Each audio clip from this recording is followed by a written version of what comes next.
Greeting, Mr. Maklein. Greeting, Matempi. Welcome to the pre-election interview. Thank you for having me. What are the values of SAFPA?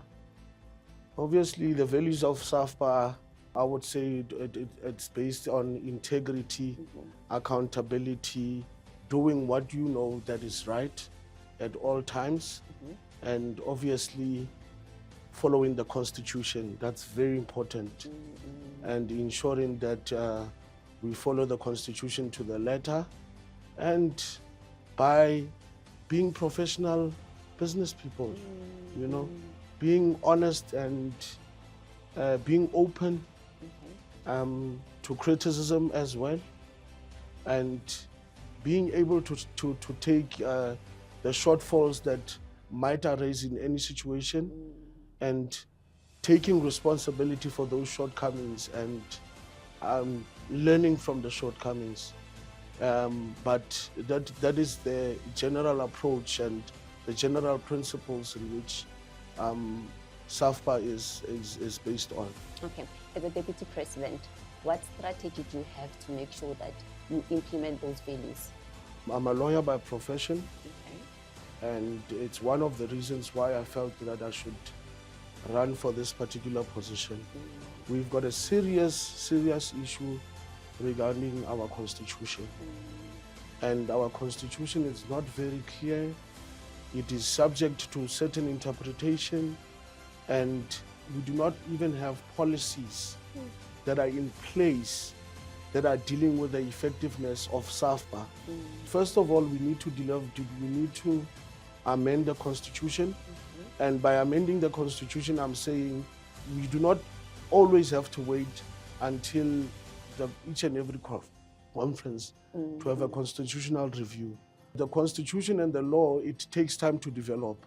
So we need to develop committees within the vice presidency, within the vice chairpersons of the provinces, of the regions. Through those committees, we need to always we need to have engagements that are ongoing relating to the Constitution, and to have a set date which would be aside of the general meetings, where we will have a constitutional review meeting where we will deal solely with the issue of the Constitution. Okay, so how do you think the income NEC can ensure that SAFPA is running effectively? First of all, we need to develop a platform through the Office of the Secretariat, through the Office of the PRO, and through the other relevant offices. Firstly, for SAFPA to run effectively, we need to make sure that from the regional level, whatever messages, whatever benefits, whatever training, whatever workshops, anything that is dealing with SAFPA, all the information, it needs to be cascaded down to our members. And second of all, within these committees, we need, as the NEC, need to keep each other accountable. As the president and as the deputy president, we must be able to be flexible, to be able to sit, for example, at one of the PRO's meetings with the other PROs to get an understanding on what is happening. And we also need to get the feedback from those from those portfolios as to what are the challenges from the discussions that are always ongoing. And we need to find a way, and a strategic way in that to address the challenges that we have been called upon to address. And we need to give feedback to our people, timelessly so, and also to be accountable.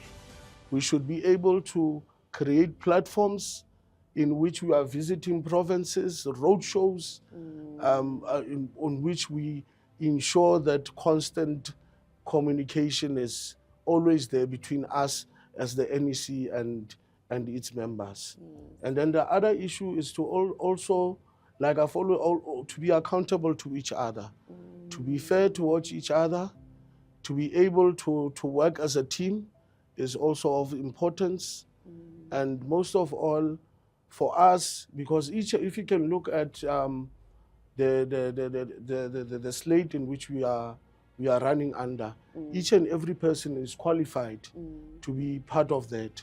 So where one lacks strength, we need to be that strength in which the other lacks. And when in that way, when we are strong together as a team, and by that the NEC will function effectively. Do you think that SAFPA is ready for a female president? SAFPA has always been ready for a female president. When you look at the caliber of the women which are part of SAFPA, then you would see that there's we've always been ready. But unfortunately, or fortunately enough, finally we have someone who is more capable, someone who's a role model, someone that we would love to see taking this organization forward. It's a historical movement, and it's a moment that me personally, I will cherish for the rest of my life. So what messages do you have to your members? To the general membership of SAFPA, I would like to say my name is Lefata David Maklein. SAFPA has always been an organization. It's a beautiful organization. For the first time, we are having a lady that is contesting Menomfundo, Dr. Nomfundo. It's interesting times, but at the same time, this is the time in which SAFPA needs us to unite the most. And for us, if we've got unity, then we've got everything that we might need.